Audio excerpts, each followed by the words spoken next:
Quería hablar hoy de la fidelidad. La fidelidad, cuando muchas veces pensamos en la fidelidad, pensamos en si nosotros somos fieles o no a Dios, pensamos en si, y esto nos gusta mucho más, ¿no?, si nuestras personas que conocemos son fieles o son suficientemente fieles a Dios, y esto nos gusta a veces, por desgracia, hablarlo con otros. Mira qué infiel y qué poco fiel o qué muy fiel a Dios. Pero hoy no quería hablar yo de la fidelidad de las personas, ni de la fidelidad de los creyentes y de las creyentes, sino de la fidelidad de Dios. De hecho, a mí me parece algo sorprendente este concepto de la fidelidad de Dios. Me parece maravilloso, porque Dios es soberano, y en este sentido, y perdonad que sea un poco bruto, pero en este sentido Dios podría hacer lo que quisiera, ¿no? No tendría por qué dar cuentas a nadie de lo que hace, si Dios es soberano. Pero Dios es más cosas, no solo es soberano, sino que además es santo. Y no solo esto, además nos ama profundamente. Y estas dos cosas juntas hacen que Dios ha decidido ser perfectamente fiel y fiel siempre. Y esto a mí me maravilla, lo encuentro realmente maravilloso, que Dios se comprometa a cumplir todo lo que Él dice a nosotros, simplemente porque Él lo ha dicho y porque Él quiere decirlo. Por lo tanto, podemos decir que la fidelidad de Dios, que es eterna y nunca acaba, es algo que forma parte de su carácter, de su manera de ser, de su esencia. Lo encontramos, por ejemplo, en el libro de Deuteronomio, capítulo 9, versículo 7. Dice así, lo digo al revés, es Deuteronomio capítulo 7 y versículo 9. Conoce pues que Jehová tu Dios es Dios fiel, que guarda el pacto y la misericordia a los que le aman y guardan sus mandamientos hasta 1000 generaciones. Esto es una manera poética de hablar. Sabemos que la fidelidad de Dios es eterna, ¿no? Pero qué precioso. Conoce. ¿Cuántas cosas sabemos por, entre comillas, catequesis? Nos lo han dicho tantas veces en todas nuestras reuniones en las iglesias, en la cultura cristiana en la que vivimos, que Dios es fiel, que Dios es esto, que Dios es aquello, y lo sabemos y ya está. Pero aquí dice la palabra de Dios en Deuteronomio 7, conoce, date cuenta, piensa, medita en esta gran realidad, que Dios, tu Dios, es Dios fiel. No tenemos ahora tiempo, pero si estudiáramos la mitología, los dioses y más dioses de la época de Israel y de los griegos y de los romanos y de tantas otras culturas, veremos que la fidelidad brillaba casi siempre por su ausencia. Había otros valores, pero la fidelidad era lo que menos contaba. Nuestro Dios. Date cuenta de que nuestro Dios, aquel a quien oramos a menudo, aquel cuya palabra leemos, aquel que celebramos en nuestros locales o en nuestras iglesias, es fiel. ¿Qué implica esto? Lo vemos también en Números 23, 19. Dios no es hombre. Dios se hizo hombre en Jesús, pero Dios en su esencia está muy por encima de los hombres y de las mujeres. Más que de los hombres que de las mujeres, pero también por encima de las mujeres muchísimo. Dios no es hombre para que mienta, ni hijo de hombre para que se arrepienta. Él dijo y no hará, habló y no lo ejecutará. Precioso versículo este también. Lo que Dios dice está cuando sale de su boca, por decirlo de alguna manera, aunque Dios es espíritu, ¿no? Cuando Dios dice algo, esto está pesado, está pensado. Muchos de nosotros somos personas impulsivas, decimos algo y después, uy, no, que he dicho que no, y nos hacemos atrás. Y aquí en Números dice, Dios no es hombre, no es como nosotros, es muy superior a nosotros. Cuando dice algo, está totalmente pensado y no se echará nunca atrás. Así pues, la fidelidad de Dios, que todo lo que Él dice se cumple, todas las cosas que nos promete son realidades en el presente y en la eternidad. Todas estas cosas maravillosas que Él ha dicho y ha hecho, esto siempre se cumple. Lo vemos en la creación. Dios dijo sea y fue. Dios dijo sea y fue, etc. Dios pues, nuestro Dios, piénsalo, reconoce, ve en tu vida, medítalo. El Dios que nos acompaña todos los días es fiel, porque su fidelidad es esencia de su persona. ¿Qué consecuencias tiene esto? Pues en principio podemos decir que por su fidelidad Dios cuida de nosotros. Y esto es así porque Él lo ha dicho. No tiene ninguna obligación de cuidar de nosotros, pero Él dice, yo estoy con vosotros todos los días, dice Jesús, ¿no?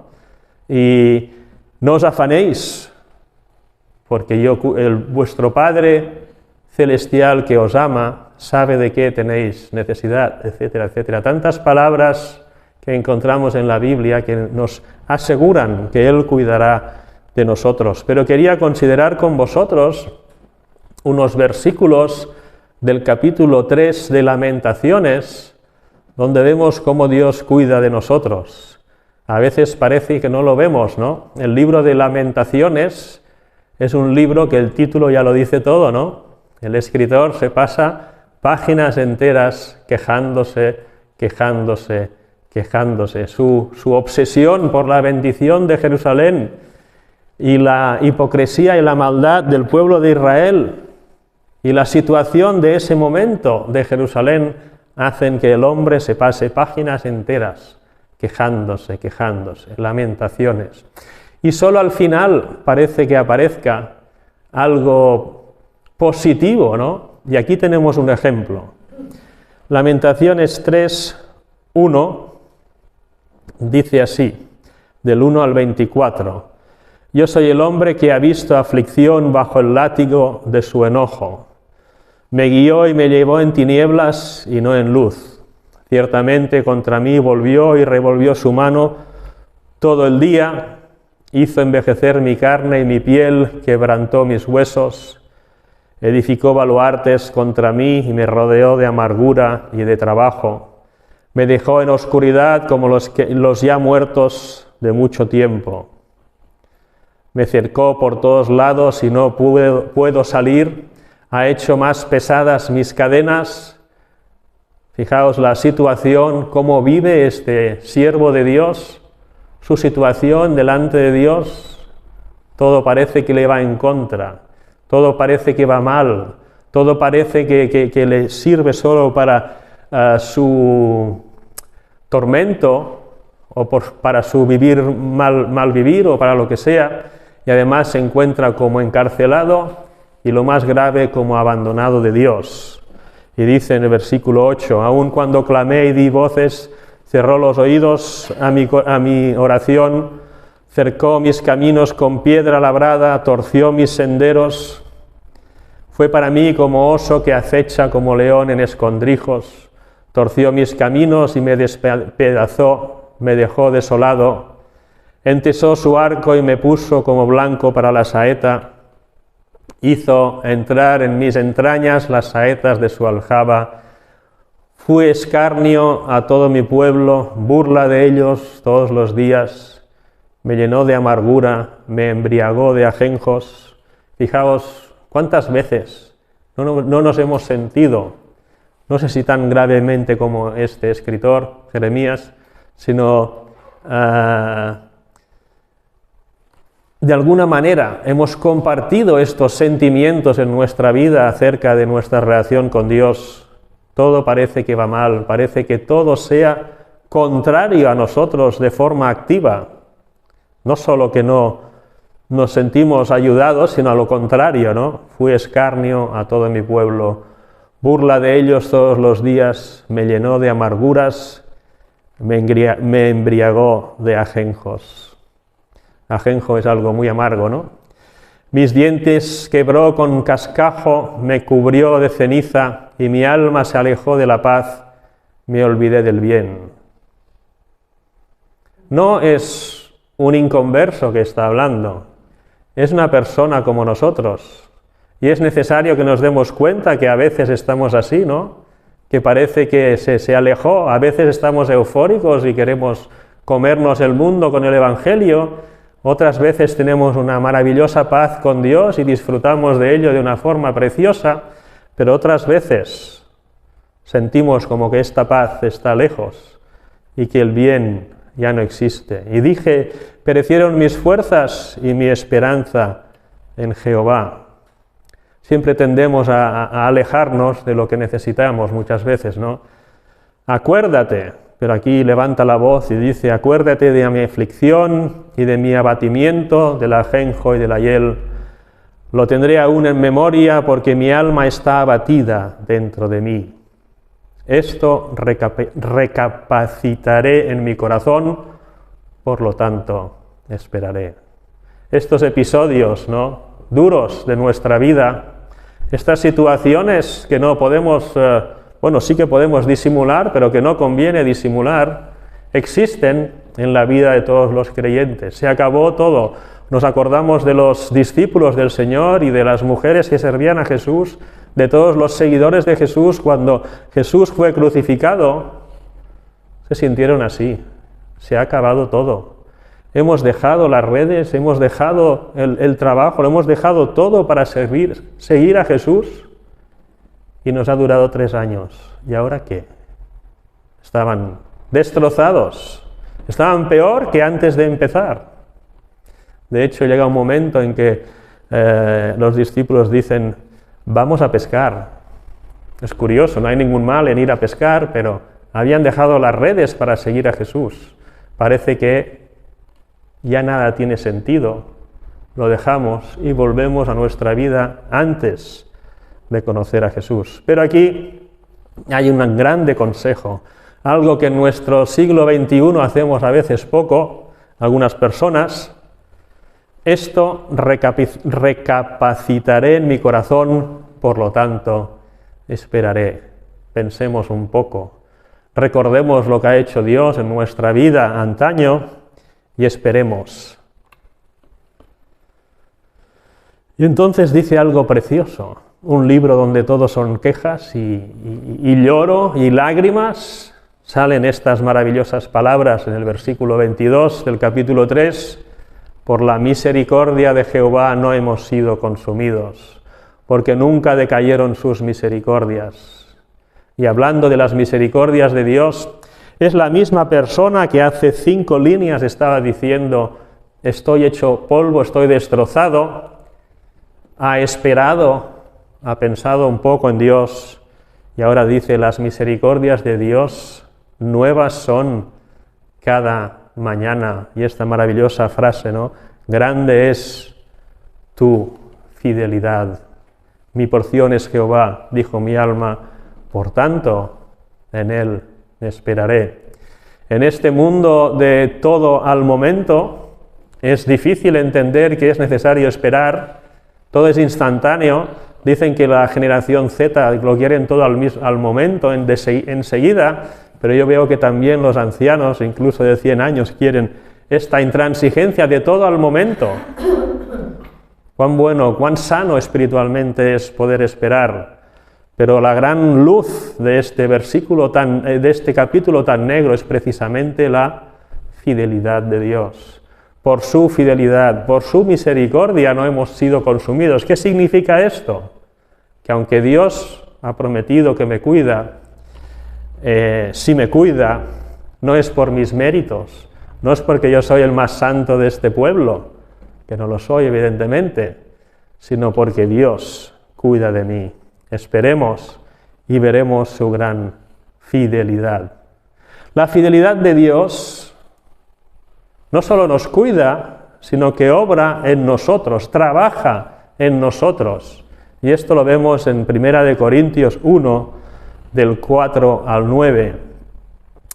Gracias doy a mi Dios siempre por vosotros, por la gracia de Dios, esto es el apóstol Pablo que habla de unos creyentes, por la gracia de Dios que os fue dada en Cristo Jesús, porque en todas las cosas fuisteis enriquecidos en Él, en toda palabra y en toda ciencia, que significa en todo conocimiento, así como el testimonio acerca de Cristo ha sido confirmado en vosotros, de tal manera que nada os falta en ningún don, esperando la manifestación de nuestro Señor Jesucristo. ¡Qué riqueza de vida y de conocimiento tenemos en Jesús! El cual también os confirmará hasta el fin para que seáis irreprensibles en el día de nuestro Señor Jesucristo. ¿Qué cambio tiene que haber en cada uno de nosotros?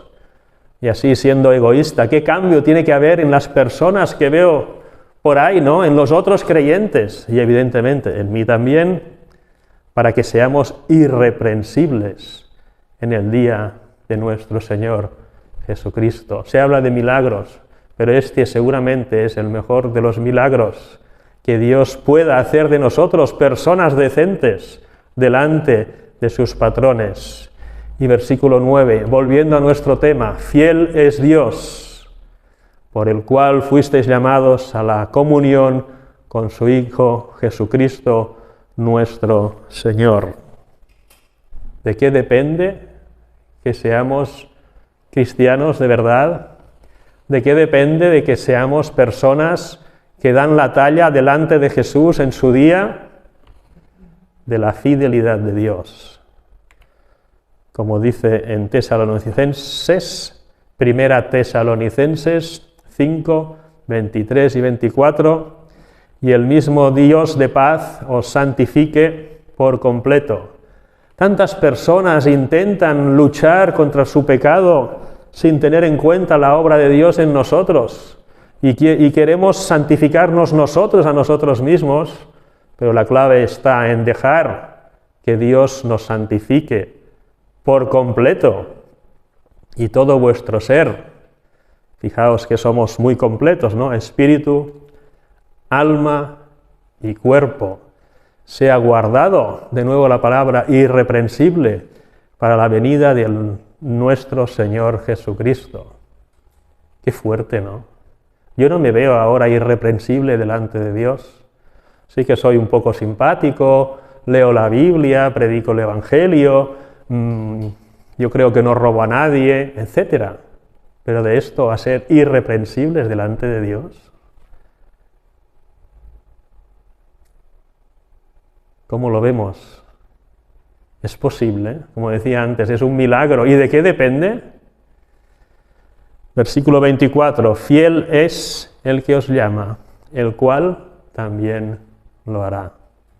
La fidelidad de Dios no solo nos da la seguridad de que todo lo que Dios promete se cumple, no solo forma parte de su carácter, de su esencia, no solo trabaja en nosotros, sino que esto, no solo nos cuida, sino que además trabaja, obra en nuestro interior para producir algo irreprensible para aquel día en que Jesús venga. Y entonces la pregunta es, ¿cuál es nuestra parte? Estos evangélicos, siempre que hablan, explican las cosas como si todo lo hiciera Dios. ¿Qué vamos a hacer nosotros? ¿Cómo nos vamos a ganar el cielo? No te lo vas a ganar nunca el cielo. 1, porque el precio es demasiado caro. 2, porque Dios te lo regala. ¿Pero para qué fuimos salvados? Esto es algo que a veces digo, no fuimos salvados para ir al cielo. Esto es lo de menos. Fuimos salvados para vivir una vida maravillosa, experimentando la fidelidad de Dios ya, ahora. ¿Cuál es nuestra parte como creyentes? Al ver cómo Dios es fiel, cómo Dios se cuida de nosotros, cómo Dios obra en nosotros hasta santificarnos. Hebreos 10, del 19 al 25.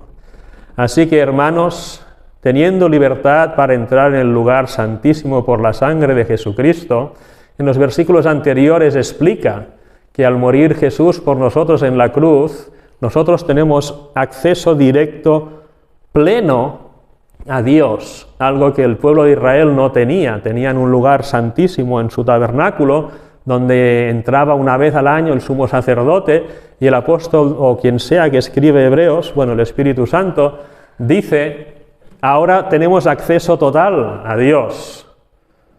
Dice, por el camino nuevo y vivo que Él nos abrió a través del velo, esto es, de su carne. Sabéis que cuando Jesús fue crucificado, el velo del templo se rasgó, lo que impedía el paso se rompió físicamente, y por lo tanto ahora tenemos acceso. Y teniendo un gran sacerdote sobre la casa de Dios, que es Jesús mismo, ¿no? Acerquémonos, esta es nuestra parte. Queremos nosotros hacer grandes milagros, pero Dios dice, antes de empezar a hacer milagros, acércate. Acerquémonos con corazón sincero, en plena certidumbre de fe, purificados los corazones de mala conciencia y lavados los cuerpos con agua pura. Mantengamos firme, sin fluctuar, la profesión de nuestra esperanza. ¿Por qué? Y aquí sale de nuevo la palabra que estamos estudiando hoy, porque fiel es el que prometió. Nosotros, por nuestros propios méritos, tampoco seríamos capaces de acercarnos a Dios con toda integridad, fe, purificados, etcétera, etcétera, etcétera. Pero ahora es posible, no solo porque el camino está abierto, sino porque Dios es fiel y Dios lo va a hacer. Y considerémonos unos a otros para estimularnos ¿a qué? ¿Qué tenemos que fomentar en nuestras iglesias, con las personas que creen en Dios en todo lugar? ¿Qué es lo que hay que fomentar? Estimularnos al amor y a las buenas obras. No son buenas obras para ganar el cielo, sino que ya que tenemos el cielo ganado, Jesús ha preparado buenas obras para que nosotros andemos en ellas, no dejando de congregaros como algunos tienen por costumbre, sino exhortándoos. Exhortándoos a veces se interpreta como reñir, pero no, exhortar significa animar a las personas de corazón, y tanto más cuando veis que aquel día se acerca. Y esto es precisamente lo que tenía hoy en mi corazón, considerar la fidelidad de Dios, algo maravilloso en su carácter, en su esencia, algo que nos da seguridad, todo lo que Él ha prometido se va a cumplir, pero además algo que Él, por su fidelidad, cuida de nosotros día a día, noche a noche, eternamente. Pero no solo aquí, Él trabaja en nuestro espíritu para que estemos más y más cerca de Él, hasta que seamos irreprensibles delante de Él, perfectamente santificados, y entremos en los cielos para vivir eternamente con Él. Que Dios nos anime con estas palabras y os bendiga a todos mucho.